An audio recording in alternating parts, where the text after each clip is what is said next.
السلام عليكم، منورين الدنيا. كنت عايزة أتكلم على حاجة.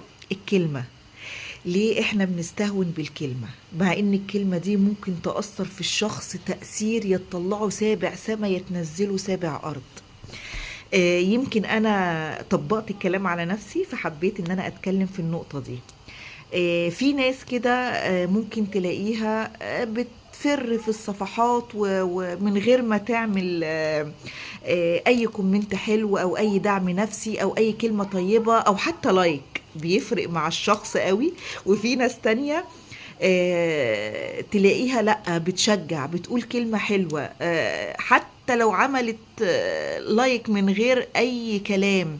بتحس ان انت بتتشجع كده وبتاخد طاقة إيجابية إن أنت تكمل.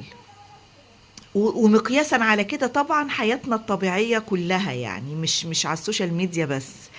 فبلاش نستهون بالكلمة، بلاش نستخسر في بعض الكلمة.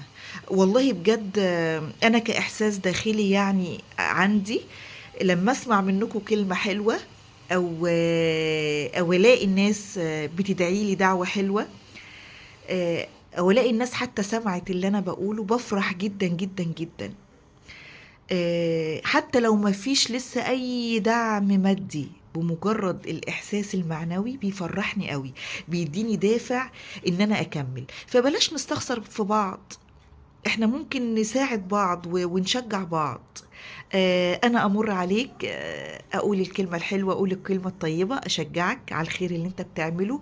وهكذا اهل الخير اللي متواجدين عندي، الكلمة الحلوة والطيبة بتشجعني فعلا فعلا ان انا اكمل.